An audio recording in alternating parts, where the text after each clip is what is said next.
Okay, hello. This lecture is on the many ways money is made off of war amongst oil producing nations in the Middle East. All right, and to start, we'll recall Admiral Woolsey.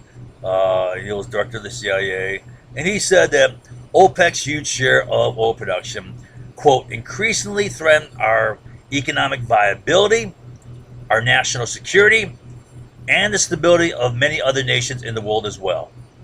Destroying them should be the first priority of those in government. We got to get that done. That's the idea. So, recall that the overall overarching discussion here is on exchange theory. And so I say here, I pose a question: can exchange theory be used to destroy OPEC? Right. So you got exchange theory. Right. Remember, we focused on power and exchange, and then we said there's 5 ways to gain power in exchange.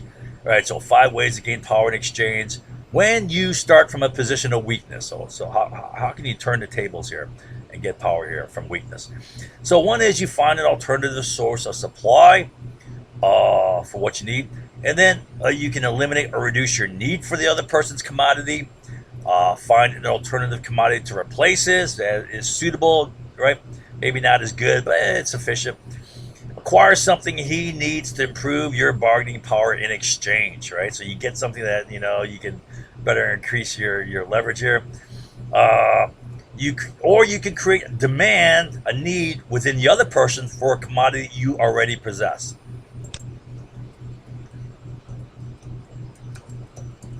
Okay, all right. So now we focused with our Middle East discussion on number 5 here. So application number 5, you create conflict in Middle East oil producing nations, right? And if you can do that, that's going to create demand for weapons, war materials, and reconstruction. For example, they don't make their own weapons. They don't have the sophisticated technology to make high tech weapons, so they buy them, right? You bust up their countries, their cities, they got to do reconstruction.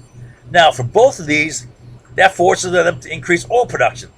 Well, they got to pay for this somehow, right? They pay for it, they get the money by producing oil producing nations. And that destroys OPEC, right? You break out just a couple nations, one or two, whatever, that need to overproduce, that destroys OPEC. And then you regain control of oil supply. And then you regain control of oil price. Now, I say here, a lot of people are going to say, what? That's crazy. So I say, well, do you remember anything I taught? If no, well, then it's going to seem crazy, right? And if nothing's retained, right, one word reality replaces it. Crazy, unreal, unbelievable, conspiracy theory, right?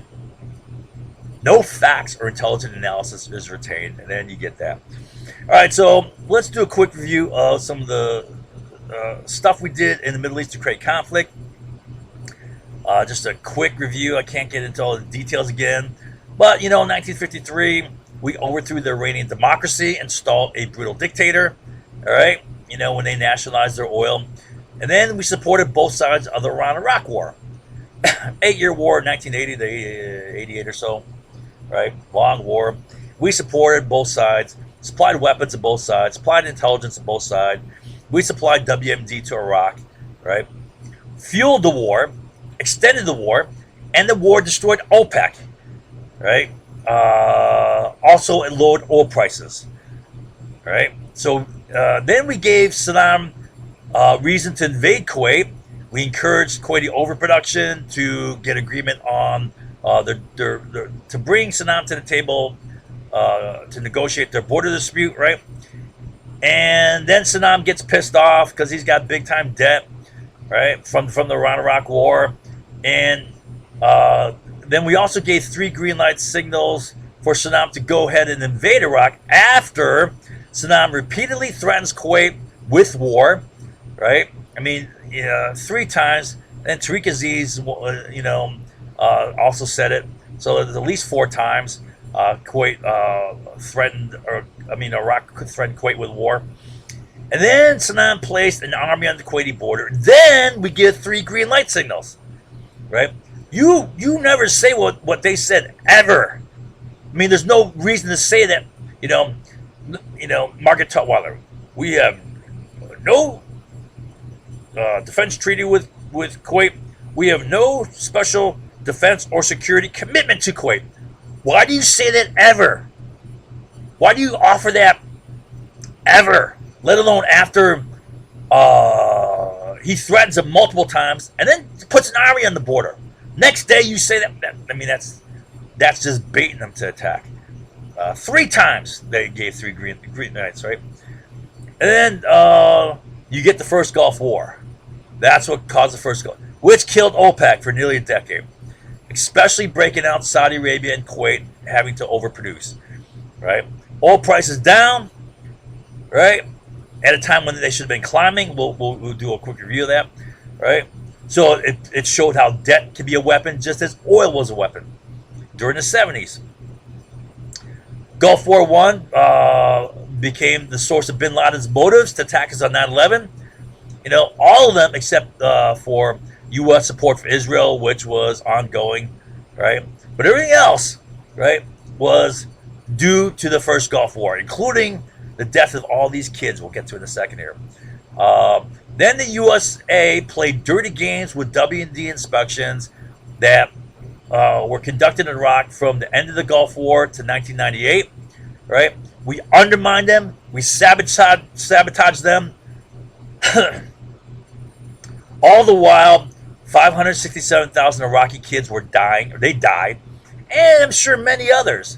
The elderly are dropping like flies. That people with chronic diseases are suffering and they're dying prematurely, right? Due to the economic sanctions, which were contingent upon the W&D inspections, which we're screwing with.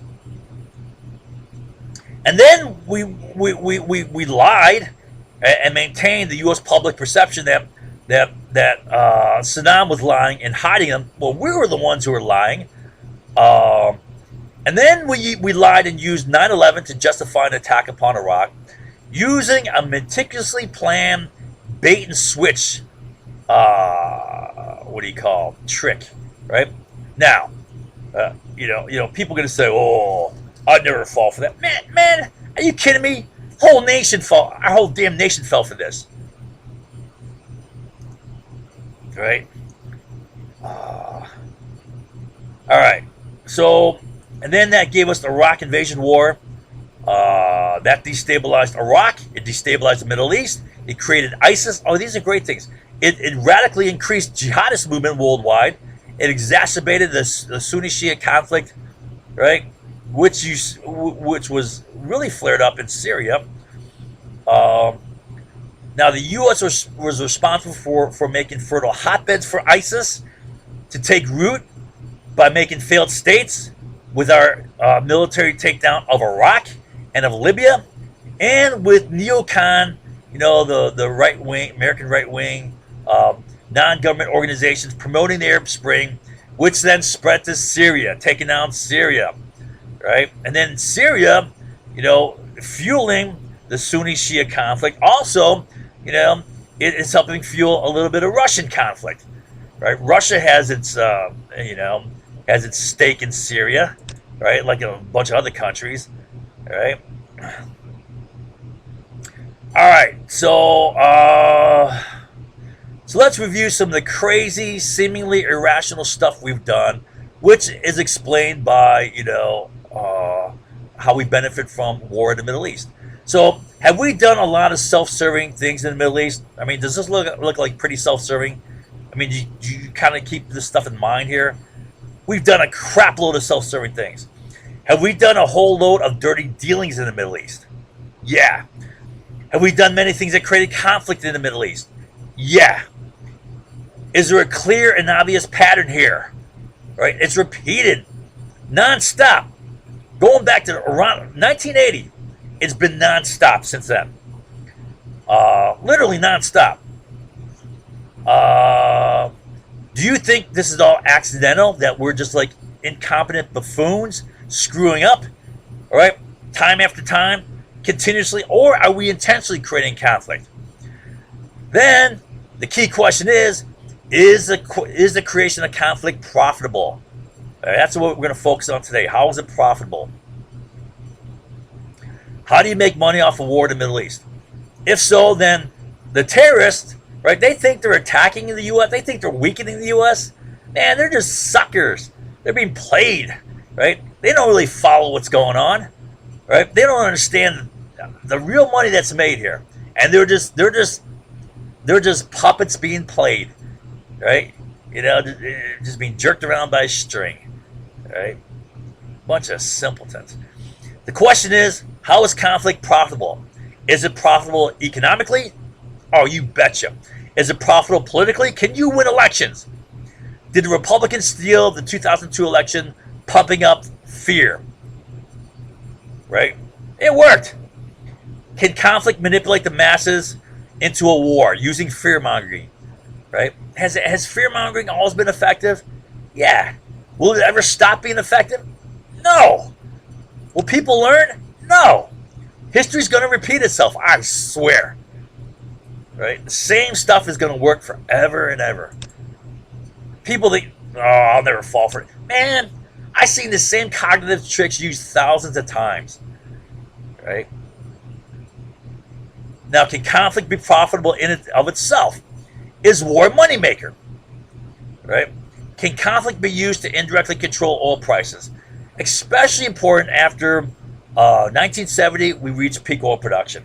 1971, we set pro-rationing at 100% production capacity, which means we have no spare production capacity, which means we can no longer fluctuate production to control price, which means, right, someone else has control of price. That's OPEC. And that came to bite us in the butt in 73 when Arab oil-producing nations embargoed us. And then Iran embargoed us after their Iranian Revolution. Then in 80, right, by then we pretty much lost all Western corporation, oil companies lost all control over upstream production of foreign oil, right? And oil being critical for both industrial growth, right? Now, can conflict be used as a method to gain power in exchange? That's a key question here. Can conflict be used to destroy OPEC? And don't forget Admiral Woolsey, right? I'm not going to read this again. But he said, you know, first thing the government's got to do is destroy OPEC. That's got to be the first priority. All right, so let's see, where do I want to go next? Yeah, so we're going to do a quick review here. Oil review. Oil fuels transportation and is thus critical to commerce and thus to the economy. Oil is the building block for the synthetic chemical industry.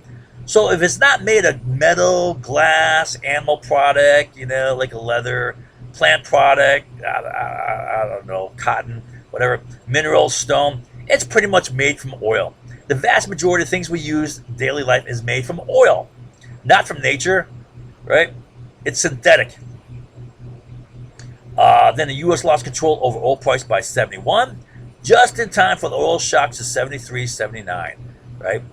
The oil shocks of 73, 79 killed the world economy, right? And I guess I'll show you this now, right? So this diagram shows the absolutely strong correlation between oil price and inflation and economic growth, right? So here's jack up oil price, wham, inflation. Kind of comes down, oh, inflation kind of comes down. Oil price is jacked up, wham, inflation, right? Kind of comes down, oh, inflation comes down. Oil prices go up, wham, inflation goes up, right?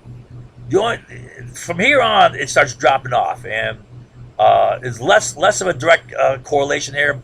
And my theory is this, and I said this before, you know, I said that, especially, you know, from the 1990s on, with the growth of, internet, e-commerce and all sorts of, the growth of high-tech things, right? The economy grew in ways that were less transportation intensive, less dependent upon transportation.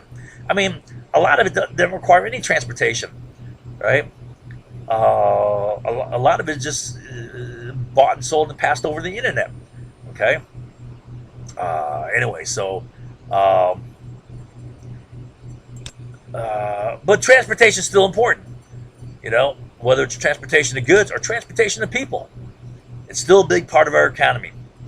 Okay, now Western industrial nations had lost virtually all direct control over foreign oil by 1980.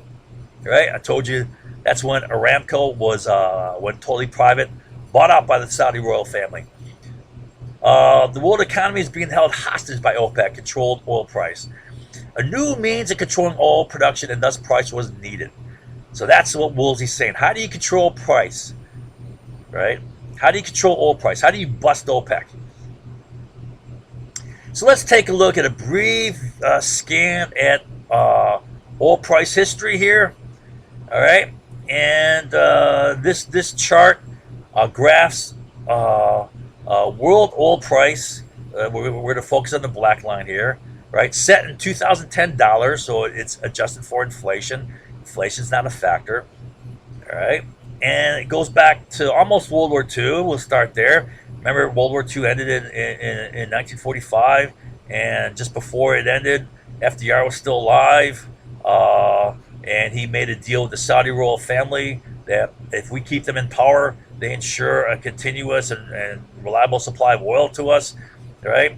So then oil prices remain fairly steady, even dropping a little bit, right? Throughout the 40s, 50s, 60s, through the early 70s, right? And then what happens, a key thing happened was in 1970, we reached peak oil production. So this is U.S. oil production you see here. We peak out in 1970, starts dropping off. Oil demand is still going up, right? Why is production going? Well, because demand's going up. More people, economy's going, more people driving and whatever, right? More goods being transported. And then this is Alaskan oil kicking in a little bit, helping buffer the fall, but it's still coming down, right?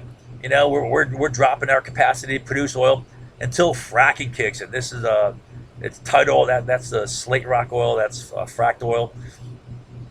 All right. Then what happened in 1971? Texas Railroad Commission, one of the three cartels in the U.S., sets pro rationing at 100% production capacity. What that means is we no longer have any spare production capacity. We're pumping out as much oil as we can, and it's still not enough. That means we lost control of price. So control of price went over to OPEC, who were the monitors of spare production. Right? They got some spare production capacity, lots of it, especially Saudi Arabia. Right? All right. Then what happens is in 1973, the Yom Kippur War occurs, where we support Israel. Well, Arab countries get pissed off. They retaliate by embargoing oil to the U.S. Oil prices jump, like that kills our economy, right? And then you have the '79 Iranian Revolution. They embargo oil to us, right? That kills our economy again, right? Prices jump again, right?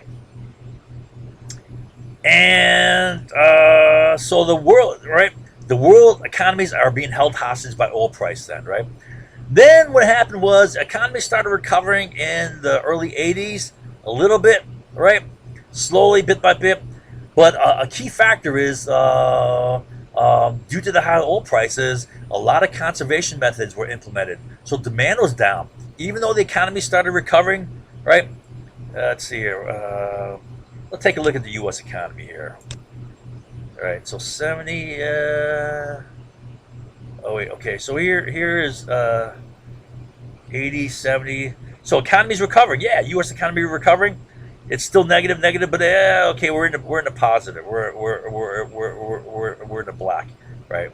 Whatever this is, 82, 83, right? Right. So, but what happened was demand was down due to conservation, right? So oil prices still coming down. But a big thing happened here. This is when I mean the Iran-Iraq war started here, and that's helping out, right? Increasing the need to produce oil. But a big factor was when Saudi Arabia, Kuwait decided to wage economic warfare against Iran, and they had a big overproduction, and that took oil prices way down, right? So this is a big benefit from the Iran-Iraq war. The Iran-Iraq war busted OPEC, split the Sunnis from Shia Iran, right? And they overproduced, right? And then the Iran-Iraq war ends here. So oil prices pretty much bottom out with the end of the war. Then it starts to climb a little bit. And then what happened was in like 90 or so, 90, 91, exactly when the Soviet Union fell apart, right? So the Soviet Union broke apart, right? And it was rotten to the core with communism, right? Uh, uh, you know, communism was its own self-destruction, right? Russian production plummets, cut in half. Now with that, you have a big loss of supply. That's a huge loss. Oil prices should have gone way up, right? At the same time, the Asian economies are taking off, especially China, India. China's starting to get rolling here by the 90s, right? Um, India lagged behind a little bit. There's other Asian economies taking off.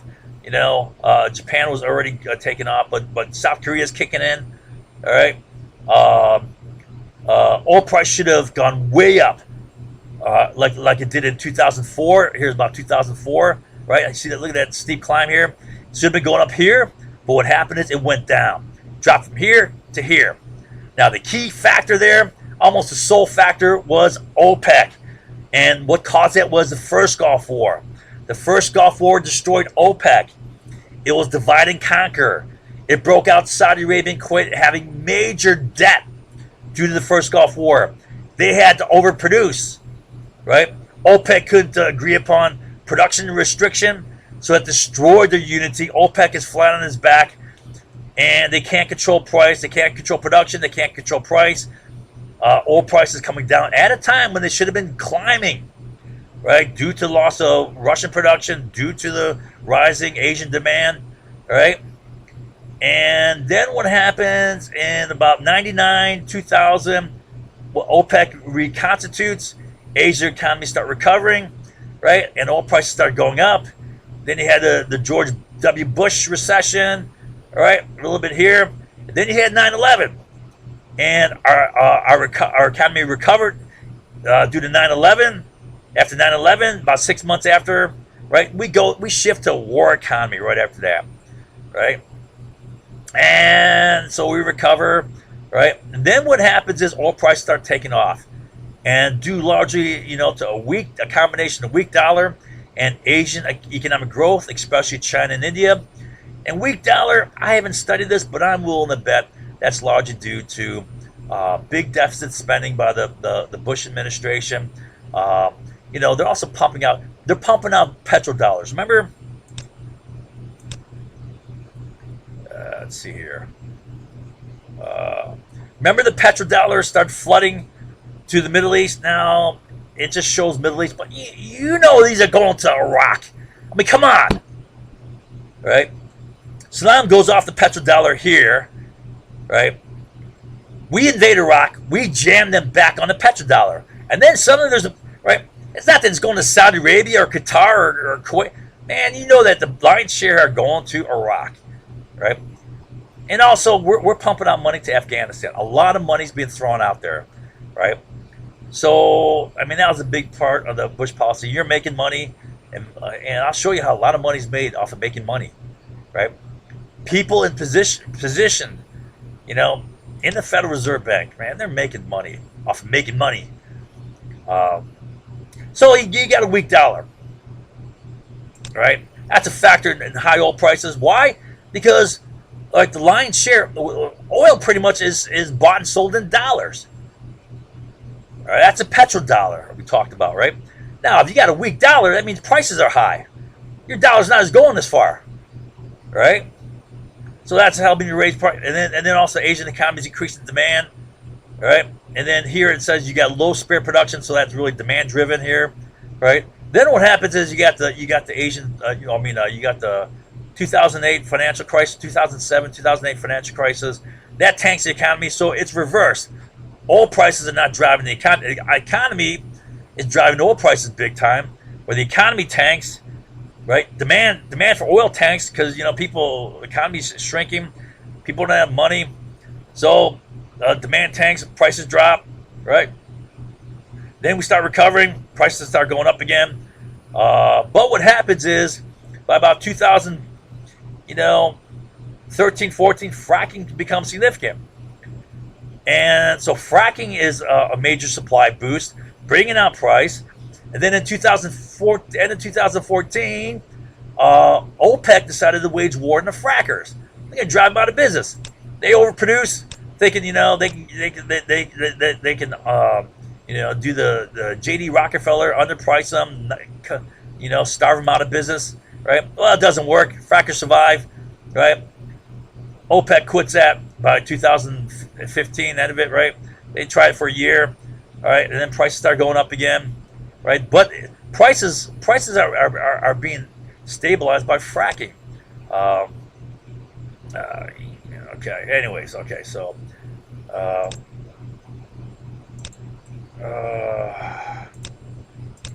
right. So where am I at here? All right. Yeah. So again, there's absolutely whopping powerful correlation between oil price and inflation and the economy. Inflation up, economy down. Inflation down, economy up. Inflation up, economy down. Inflation down, economy up. Right? Inflation up, economy down. Right? This is what you got to reverse. Where the economy tanks, and that drives down inflation, right? Due to oil price. Drives down oil price. But you can see there's still a strong correlation between oil price and inflation. Right? I mean, a lot of money is spent daily on one commodity, oil, because transportation is a huge element of the whole economy. You got to move goods around. People got to move around, right? That's why we got to shift off of oil. Technology is going to be a big money saver, right? That's going to be a big source of economic growth, right? A big hedge against inflation. And again, whenever you get new technology, that's new products, that's new markets, right? That's the whole idea behind reincarnating markets, right? Just increasing the technology, improving the technology. Oh, by the way, this is my chart on oil price. You recall, I'll just show it to you again. This is my analysis of factors that cause oil price, right? Very involved here. I can't get into that again. All right.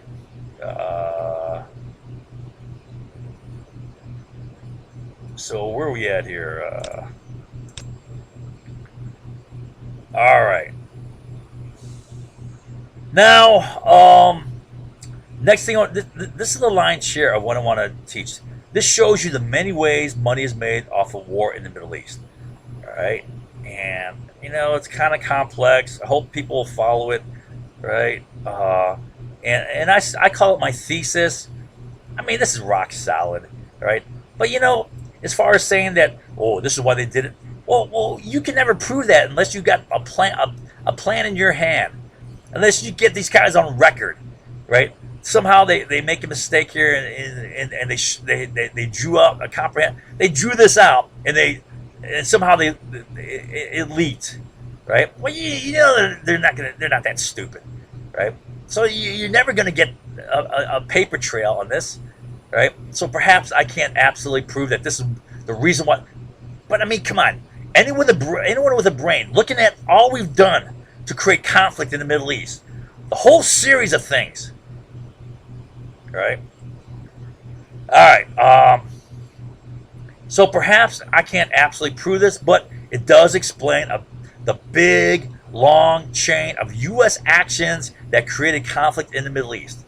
Remember any of it? That's the whole thing. It's one ear out the other, right? And then people say, unbelievable. That's my reality. And I swear people are satisfied with that, right? Yeah, I know what's going on. I know what the wave is. And they know jack squat nothing. All right, so let's take a look at this. We'll start here just by first looking at who's the big spender on the military in the world, right? So, I mean, does this look like it's proportionate here, right? Right? Boom, USA. We spend more than all the rest of the 9 of the top 10 spenders on military, right? We spend more than the following 9. Who's after us? China. Who's after that? I mean, look at China is thought of such a big military threat. They spend nothing compared to us. What the hell? That's probably like less than a sixth. Then Third largest is Great Britain, then Japan, then Saudi Arabia, then Russia. Look at the way Russia portrayed, like this big, massive military threat. Russia is crap militarily, I swear, in so many ways. We'll get into this in my next lecture, right? Yeah, it's such a false perception manufactured by the media, by the entertainment industry, right? This massive propaganda, right? Russian military capability. This is crazy. Even during the Cold War, right? And then Germany, and then India, then France, and then Brazil. It's surprising Brazil's up there, right? Right? But actually, Russia's behind Saudi Arabia. All right. No one comes close to the U.S. So reason why we got a permanent U.S. war economy. U.S. has had a permanent war economy since World War II. Right? Remember we talked about Pearl Harbor, how after you had World War II start in September 1939 with Germany's invasion of Poland, all right, but the main European war did not start until the spring of 40, and within 6 weeks, Germany has all Western Europe. Then the panic button, right, was pressed, and then we shifted to a war economy early on, right, from the middle of 1940. That's when we went to a war footing economically. Yeah, big contracts being passed, right? Big defense appropriation bills. All right. Since then, we've had a permanent war economy. We started cutting back after World War II, right? A lot of defense contracts were cut, and our economy started sliding fast back into recession. It went into recession. It could have gone worse, into a depression, right? But then the Cold War started, saved our economy. 1947. Within 2 years, we're back at it. Permanent war economy. Non-stop. No let up. All right. So now, if you got war in the Middle East, oil-producing nations, right? So you got war, conflict, threat, right? You got rapid consumption of weapons, right? If you got rapid consumption of weapons, right? These countries don't produce their own weapons. They don't have the technology to make sophisticated modern weapons, right? And munitions. So they make large weapons purchases. Now to do so, they got to sell oil, or they got to take out big loans, right? Or they take out big loans and sell oil. They go together, right? So they got to sell oil. Now you sell oil, that drives down oil prices. Also, right? It's one or two nations doing this, right? That busts OPEC unit. You bust OPEC, right? Then when you bust OPEC, they're scrambling to sell more oil, right? Because prices are falling, right? Now, I say here, huge corporate profits. Oil companies. Remember I said how by 1980, Western oil corporations, the big oil companies, lost upstream direct control of production, right? What do they have left? They got transportation, distribution. They got oil refinery, making finished products of it. Even distribution is highly concentrated today. Do you see a lot of private mom and pop gas stations? Now you see the big corporate companies still, right? But when you got to transportation, right, that's highly concentrated. Who's got the money to buy a super tanker, right? Who's got the money to build a pipeline? That's highly concentrated, right?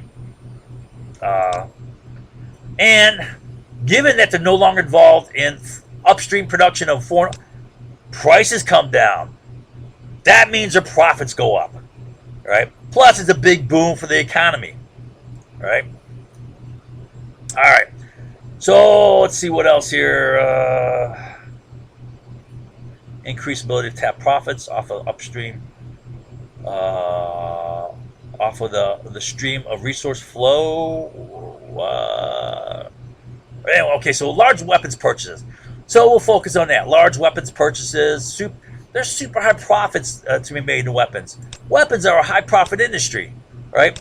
The more restricted the commodity, the larger the profit margins possible, right? The less restricted, the more free competition, the better the market, right? As far as competitive market, right?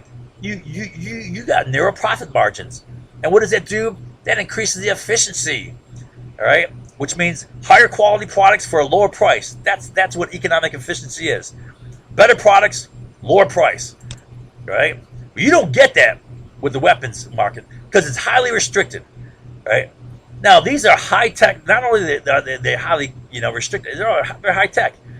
For example, 155 millimeter cannon round, one artillery round. Right? Shoot it with a gun. All right. 155 millimeters is roughly a little less than 6 inches, right? How much does this cost? $100, $1,000? No, it costs us $260,000. $250,000 per round. One of these, right? That's 5 Cadillacs for one of these. One of these are worth 5 Cadillacs, right? ST, whatever those things were, ST, or the CTs or whatever. I don't know. I used to like those cars. They're anyways, plus the consumption rate during wartime is astronomical. Think about it, right? You can buy a house for $260,000, right? Right? Let's say, depending on where you buy it, right? You can buy a brand new house. Let's say you go to Tucson, Arizona, brand new house. You can probably get, I don't know, a large house for $260,000 today, right? Even today, right? Now, how long is that house going to last? How long is that house going to be on the market, off and on, being bought and sold, right? 100 years, right? 150 years maybe even, okay? How long do these last when you got a war? I mean, you're popping these off like you're eating popcorn, all right? Well, maybe not 155 millimeter rounds like this, right? But a lot of munitions, you're popping off like you eat like popcorn easily, right? 50 cal rounds, whatever, but you're firing a lot of these as well, right? And a lot of other munitions. It's high consumption of high-priced items.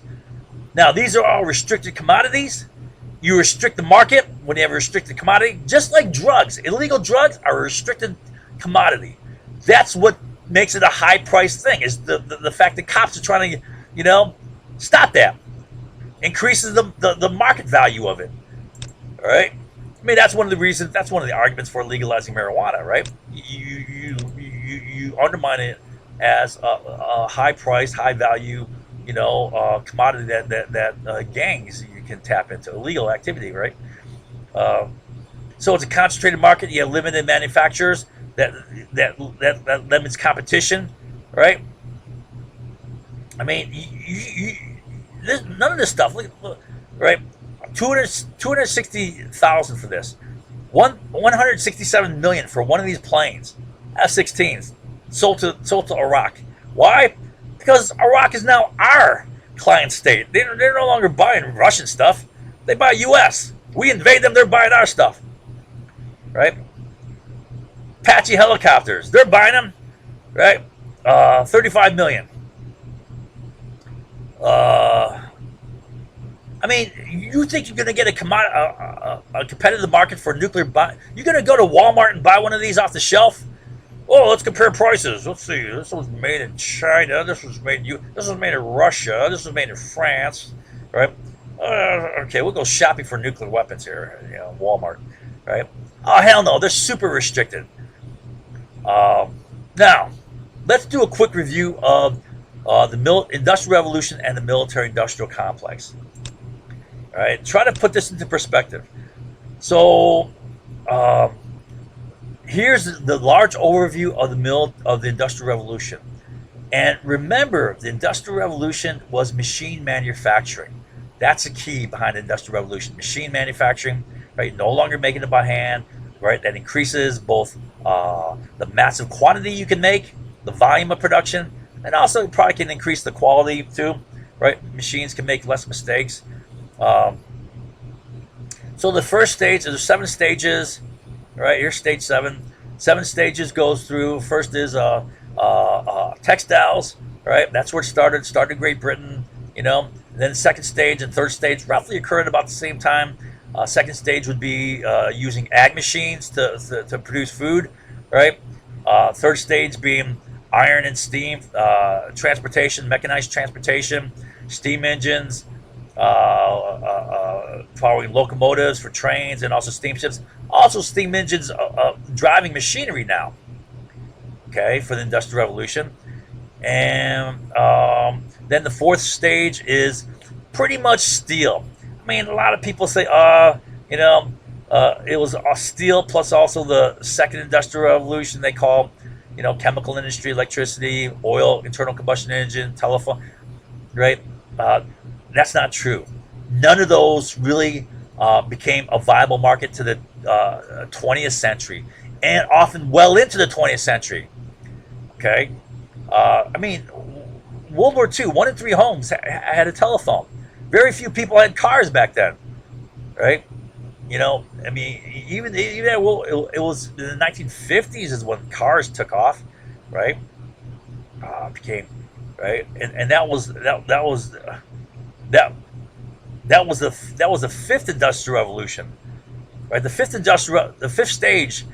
stage was massive increase, attempt at massive increase of consumer goods, production of consumption goods, cars, suburban homes, refrigerators, toaster ovens, vacuum, washing machines, right?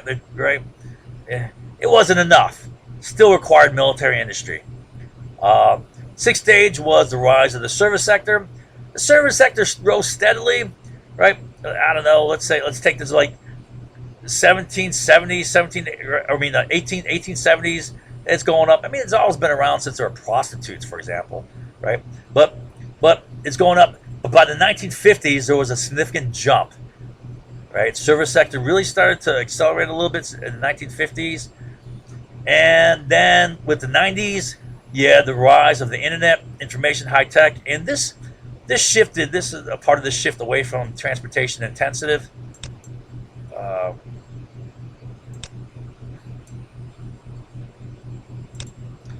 all right. So those are the 7 stages. Where does military industry fit into this?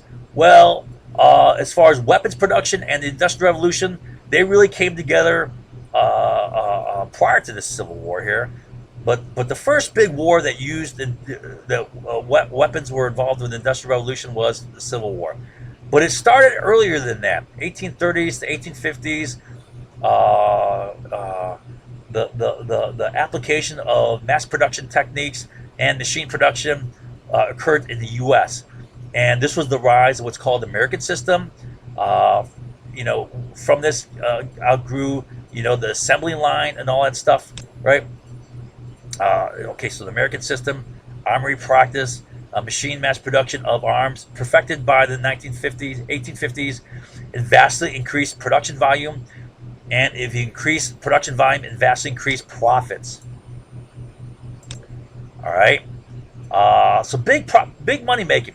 Plus, it makes wars more bloody. Civil War is fairly bloody. A lot of munitions were available. Okay. Now, I said that it was perfected by the 1850s. It really came in too late for the Crimean War, right? Crimean War's impact was more in steel, actually, because steel production the Bessemer production process was driven by need for large caliber artillery, which required steel, and steel was hard to produce in large volume until they got the Bessemer process, 1856 or so. Crimean War drove that development, and that drove the fourth stage here, right? Okay, so military industry started here, but the military industrial complex didn't start until World War One, right?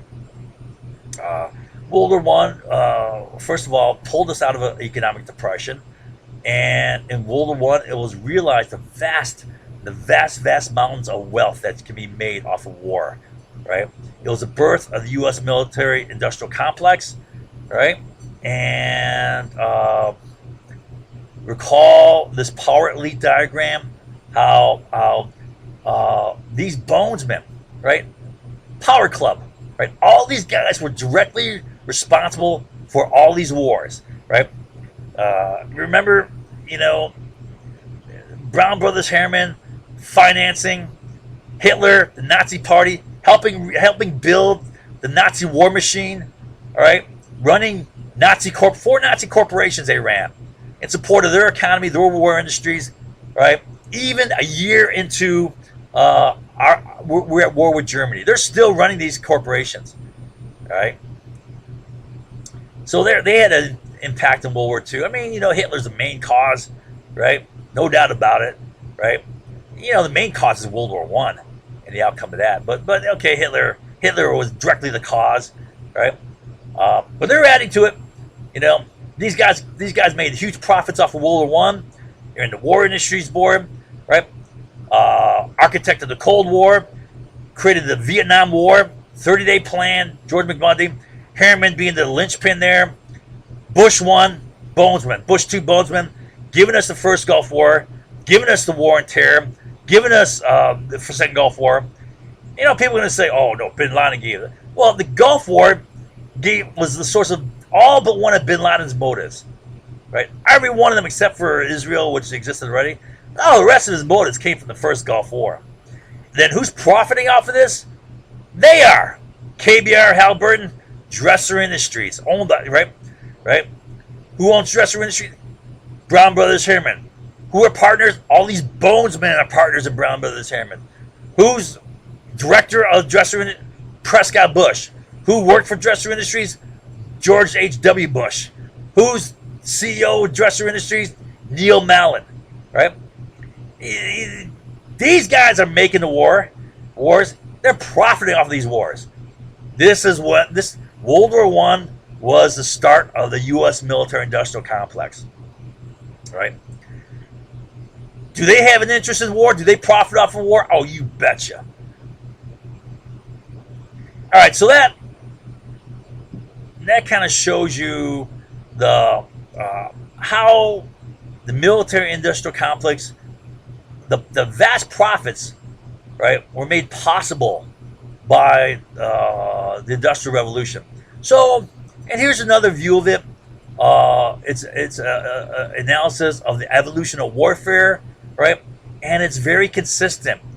You have the ability to make weapons and build your financial military, financial soldiers, everything you need, food, transportation, whatever, for your military, weapons, right?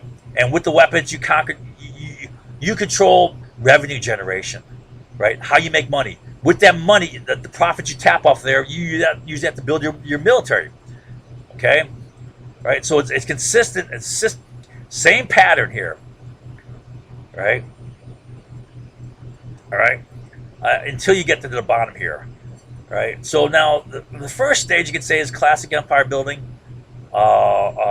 You're controlling territory, you're controlling resources, land, taxes, tribute, non-perishable goods, whatever, booty, right? Humans you control, right? Whatever, right? The labor and so forth, right?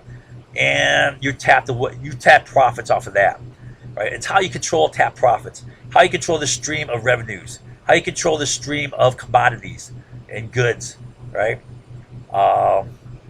And productivity.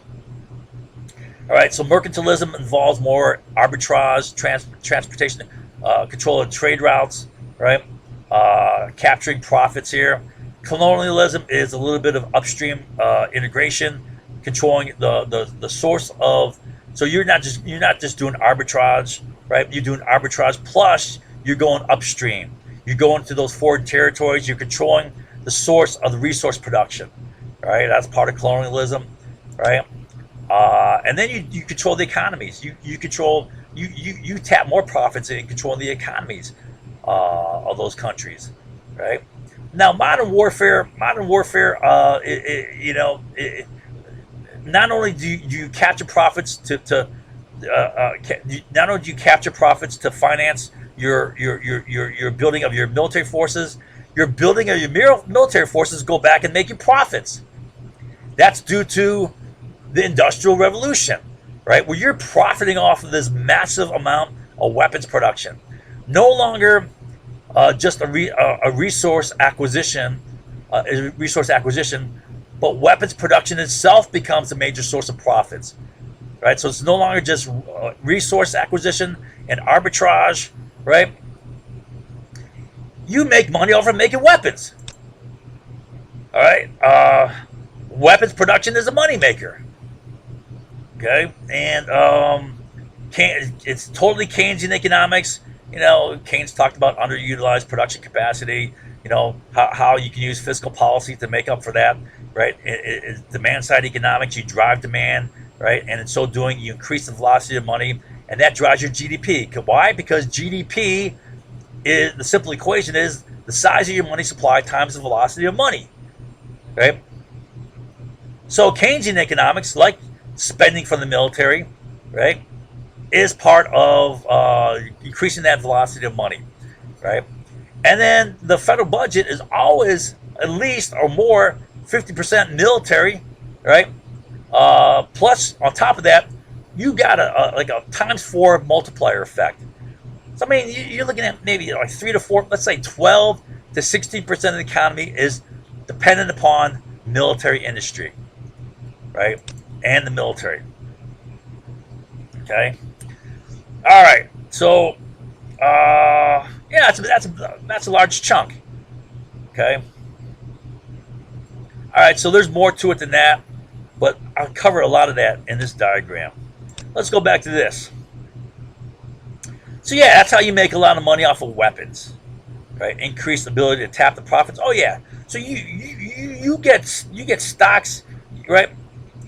If you're Brown Brothers Harriman Bank here, this is the largest private investment bank. Private bank. Why is that important? They gotta well, one is they monopolize, right, ownership, right. Two, they have to publish no reports, right, where they had the money, right. Who knows, right? It's only up to them. It's not a publicly traded stock. All right. I think the key thing is they don't have to issue any reports of where their money's at. Right. They position themselves in a stream of flow. Right. All right. So what is that? 5, 6. Oh, not only does it involve countries that are directly involved in a war. Let's say you're a next door country. So let's say Iran is fighting Iraq, right? And you're Saudi Arabia, or you're Turkey, whatever, and you feel threatened by this conflict. You feel you got to build up your military. So that also increases the need for security of these nations. They're going to buy weapons and munitions, all right? Okay? And if they're Saudi Arabia, well, how do they pay for it? I don't know. Sell oil, right? Increase oil supply. What happens? I don't know. Oil prices fall. Bust OPEC, right? All right. So now, next thing is, whenever you have a war in a country, and I totally predicted this, all right, during the first Gulf War. I said that, we invade Iraq. We take down the Iraqi government, right? We're gonna have to impose ourselves as a provisional government, right? The temporary government in control, right? That's going to spark an insurgency. That's going to spark a war. It's going to be fought in the streets of the cities. It's going to be urban guerrilla warfare, right? Not only is that going to cause a lot of civilian deaths, you're going to get a large amount of destruction, right? A large amount of destruction of urban infrastructure, right? Homes, right? Utilities. All the stuff's going to be busted. You got to rebuild. Whenever you destroy it all, you got to rebuild it. That creates great demand for reconstruction. And you know what? You think these contracts for reconstruction are doled out fairly? Man, they go to favored companies. Just look at the first Gulf War. All right, I read like every single article about the economics and oil on the first Gulf War, right? In the New York Times, for example, right? And I'm tracking what's going on, and when the war's going on, when Kuwait got so busted up with the war, right? Companies throughout the United States were literally drooling over the potential of making profits off reconstruction. It's going to be a big moneymaker, all right? And there's a lot of excitement about that. You know what? That all died. Why? 3 Companies monopolized all the contracts. Halliburton, KBR, Bechtel, all connected companies, right? Halliburton, Bush, Cheney. KBR, Bush, Cheney, right? Bonesman. I just showed you Halliburton.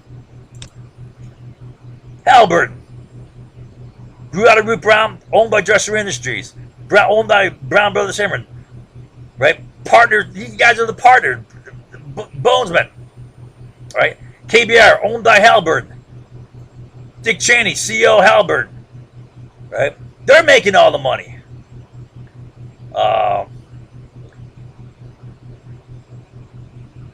Bechtel was a big, neocon corporation. Bechtel. I told you, they're going to make big money making these nuclear weapons, right? That's a private company. You don't buy stocks in the New York Stock Exchange. You can't buy into that company. It's privately owned. All right. Now let's see here. So let's take a look at how else to make money. LOGCAP, Logistic Civilian Augmentation Program, and the first Gulf War was a big war for that. So here's Halliburton. First Gulf War was the first big war where, all the things that used to be done by the Army itself, supply corps, feeding the troops, housing the troops, building roads, building barracks, right, shipping fuel, providing food, whatever, all that stuff, right? The military used to do it for itself. Army Corps of Engineers, right? Now it's done by private corporations. Are they doing it as efficiently, as cheap? No, they charge outrageous amounts. It's crazy. No bid contracts. They're making killings, right? I'll show you how much Halliburton rips off the government. I'll show you how much Halliburton rips off the taxpayer. I'll show you how much they screw the U.S. soldier in the field, maximizing their profits. Right? You think these guys are patriotic, supporting the troops? They're screwing them. All right.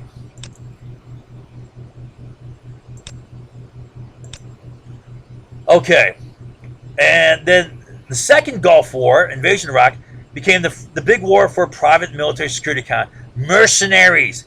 These guys are crap. They're worthless soldiers, right? The only ones that are decent are the contractors who are direct hires for U.S. government, like CIA or State Department. They're direct hires, right? If they work for a private military security right? In all likelihood, they're crap. I'll explain that when we get to our lesson on the government, right? That's coming way far away. I'll explain why. All the factors that go into that. Why they suck, right? And they cost a lot. They cost far more. They cost almost like 10 times more than a U.S. soldier, right? And they suck. It's a big money making thing. So then they monopolize that. They monopolize this. They monopolize Reconstruction, right? KBR, big here. Halliburton, big lock, right? They monopolize LOGCAP, Halliburton, right? Blackwater, big on private military security contract. This gets into a lot of the fraud. I think I'll hold on to it. When I do this lecture, it's going to make you sick what they do, right? I mean, if you're an American, you should be mad, especially if you support the troops. You should be mad at what they do and how much they screw the taxpayer. All right, so it's a big money-making thing, but that's not all, right? This is it's just one part of it. All right, so it helps with the balance of trade, right? I mean, this is what the Nixon administration was talking about way back in the 70s. I read documents from congressional hearings. You got Secretary of Treasury or Commerce, I forget who, I think it was, right? Talking about how our foreign weapon sales were important to Middle East countries, right? To maintain the balance of trade, to recycle currency. I mean, they knew it back then. And that's why Nixon established the petrodollar back then, to recycle currency to help the balance of trade. You recycle currency. I mean, you can't maintain trade unless you recycle currency. Otherwise, it's going to whack currency values, right? And then prices are going to be whacked to the point where it's going to break down trade. I mean, that was a key factor in the Civil War. Recycled currency helps currency values and thus sustains trade. Also, you help replenish the domestic currency supply, right? Keeping down interest rates. So you don't have a shortage of currency. You don't have a shortage of capital, right? Helps keep down interest rates, and that helps our economy. That's 9. And then you flip client states, right? So let's take a look at Iraq. We go in and invade Iraq, all right? One, we throw them back in the petrodollar, but also we flip them. No longer they are a Russian client state buying Russian weapons. They buy U.S. weapons, right? So you know all those like T-72s, you know the tanks, you know all the MiG fighter planes, MiG-21s, right? MiG-29s, whatever, MiG-23s. They had all those, right? Right. What do they have now? They got F-16s. That's what they use now. M1 Abrams tanks, right? I'm guessing they're firing these because they have. I don't know if they're firing these. Maybe that's restricted because it's very top secret here. But they got the cannons. All right. This is a 155 millimeter artillery piece. Here is the same gun in a self-propelled unit. Right. Very pricey. M1's Abrams tank. Right. Humvees with a tow anti-tank. Right? All small arms, U.S. now, right? Why do I show this? Because this is what ISIS has. All this stuff went to ISIS. All this U.S. weapons are in ISIS hands. Isn't that great? All right, okay. Because they came into Iraq and they captured all this stuff. Right? But what I'm saying, they're a client state. We're making money there now too. That's just another one of the many ways. That's what I'm saying. There's many ways. And then you're making money off of bank loans. So, you gotta reconstruct. You bust up your cities. You bust up your infrastructure. You bust up your power grid. Whatever, right? You bust everything's busted up. Homes, buildings, right? You gotta reconstruct, right? You gotta buy your weapons. Well, how do you pay for it? Well, you sell oil, right? Or you take loans, and sell oil to pay off the loans.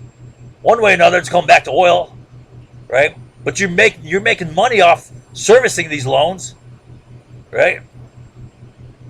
So that's another way of making money.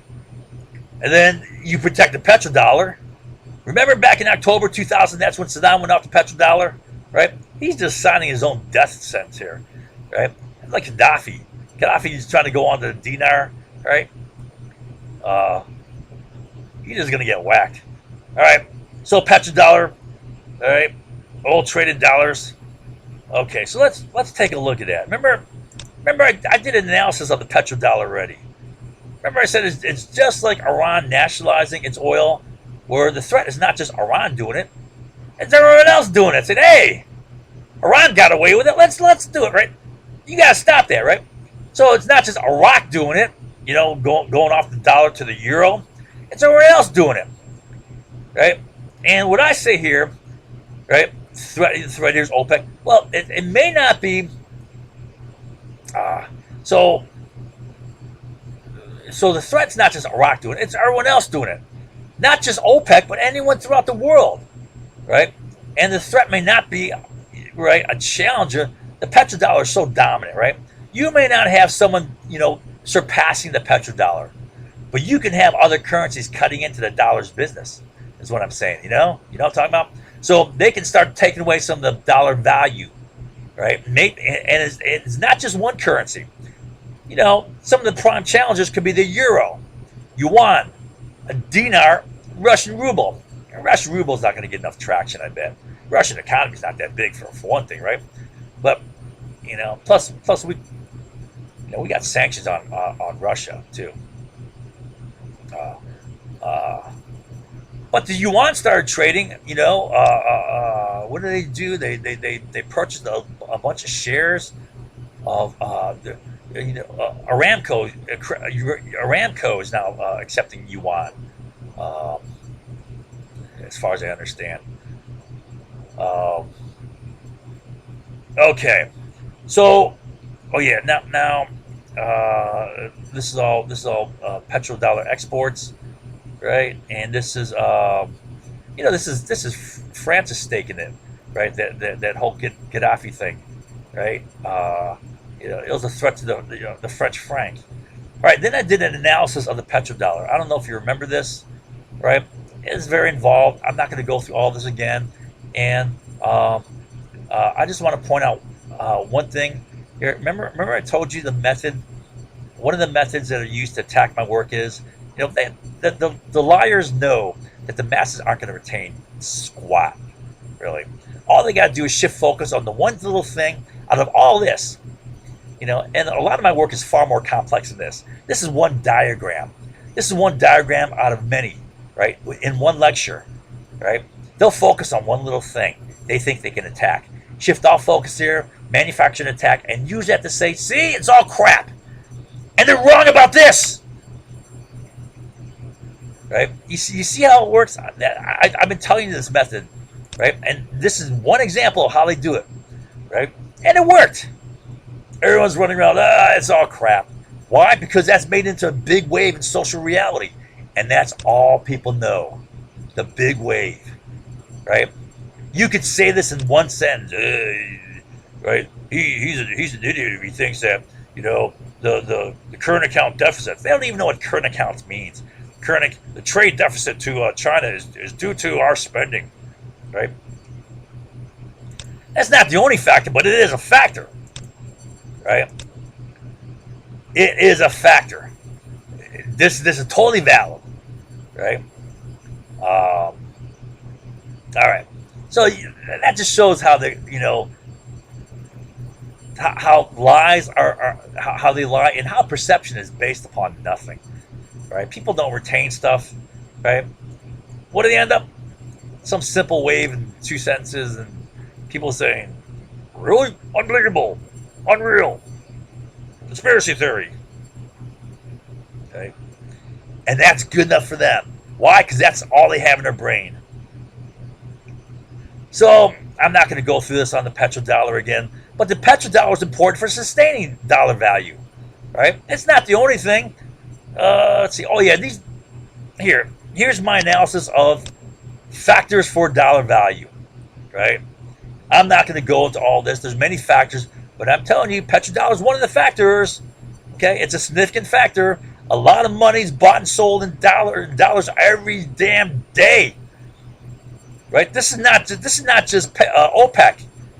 Right? This is world oil sales and purchases daily. That's huge, right? Huge in sustaining dollar value.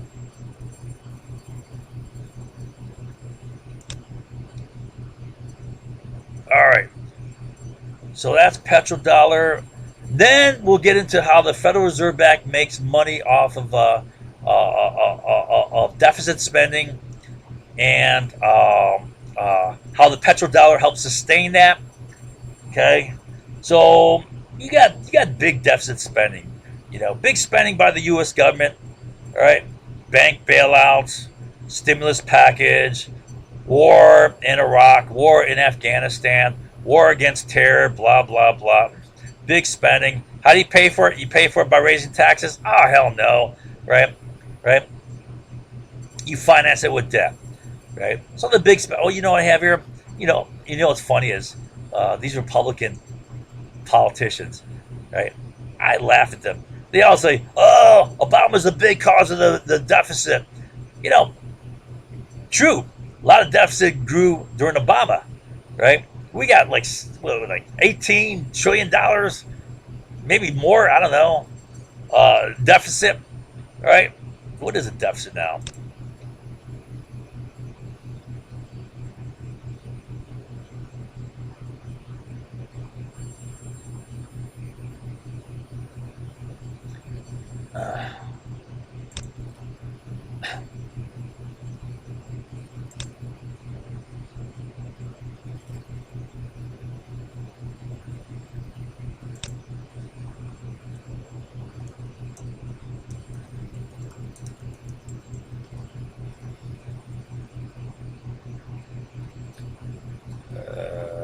What?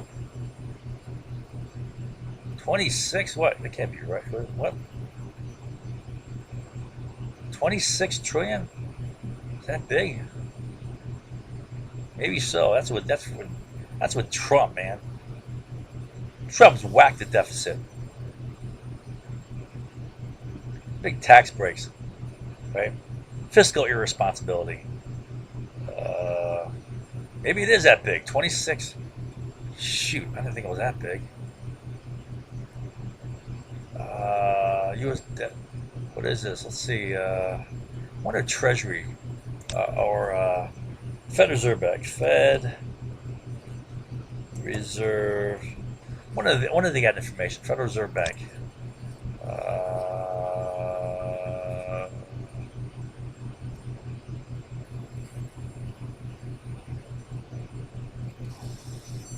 Well, it's big. I don't know. It's huge. All right. Okay. So, yeah, all these things. Iraq War. This wasn't bomb. This is Bush. They manufactured this damn war. I showed you how they manufactured this war. All right. How they manipulated all the public. They manipulated. Congress. They manipulated. Bunch of pinheads. Using the same methods. Using a congressional resolution. Same. I swear. Right. We elect these guys.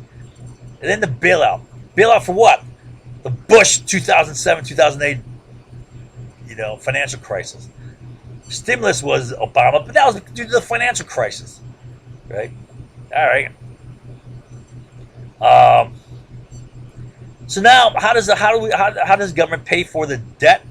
Right. Well, they print bonds. Treasury sells bonds. Right. You got more of these bonds out there. Right. So you got banks. Right.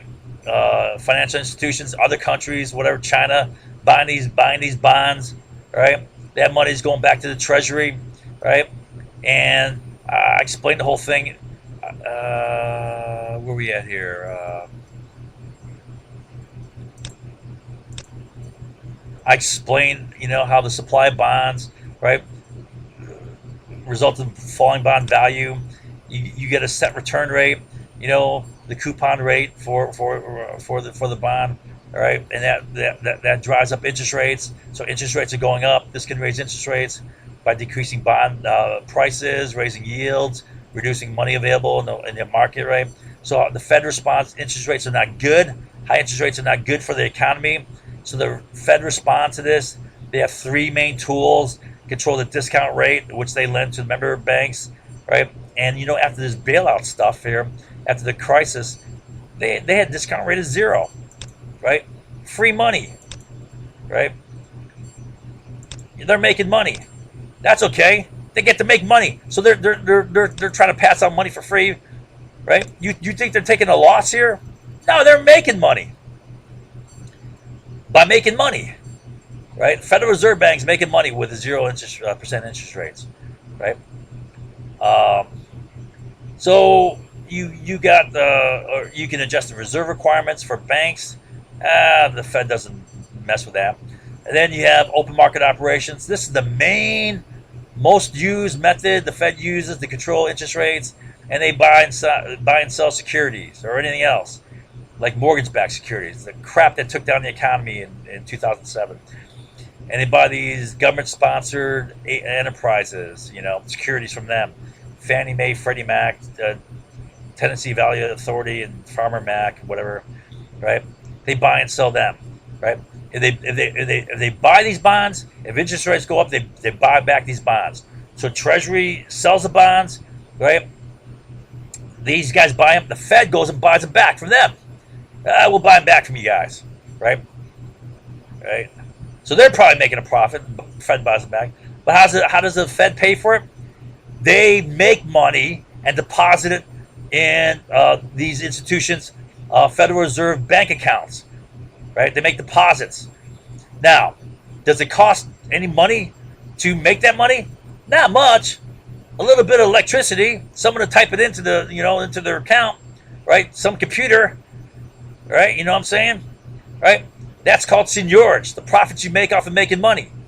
Example is a $100 dollar bill. Let's say it costs 50 cents to make this dollar bill. a little bit of cotton, a little bit of ink. All right, 50 cents, let's say, cost print it. That means the profit is $99.50. Government makes, right? Well, who's making it? The Federal Reserve Bank. Is that the government? No, it's a private bank, right? Sounds like it's government because it's Federal Reserve Bank, but that's smoke and mirrors, right? Federal Reserve Bank is a private bank. Don't be mistaken. Money's being made here, right? And then you support the petrodollar because if you make a lot more money, that dollar value can fall. Then you got inflation, so you need the petrodollar because you're making more money. Yeah, it's hilarious. All right. All right, so summary of the economic benefits of war. Try to summarize this. You get big profits from military industry, right? You're selling a lot of weapons. You're selling a lot of munitions, all right? High price stuff, high profit stuff. Big profits from no bid contracts. No bid. This is huge.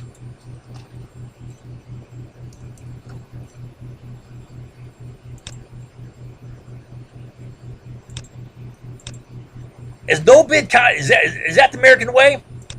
Is that about free competition? Is that about the free market? Hell no.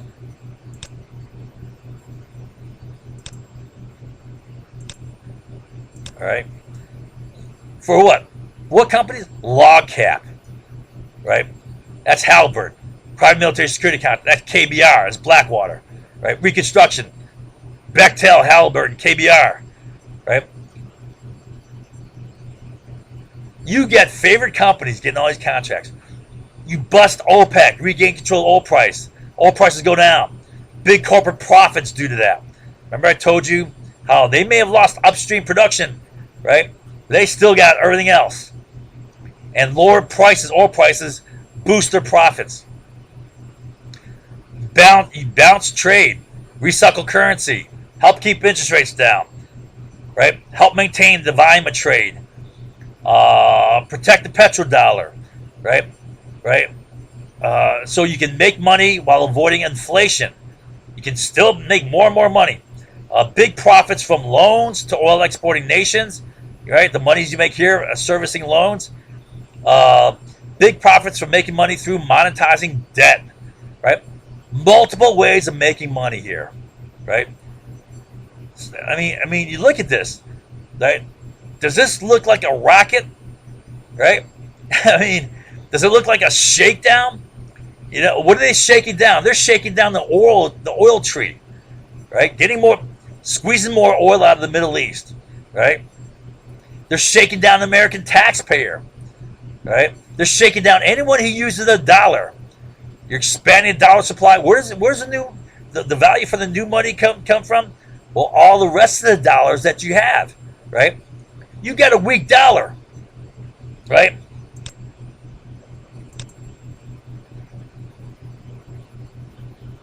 Let's see here. Weak dollar, right here, right? I'm willing to bet a big part of that was due to all the money we pumped out into to pay for deficit spending for the war, and also we pumped out a lot of money into Afghanistan and Iraq.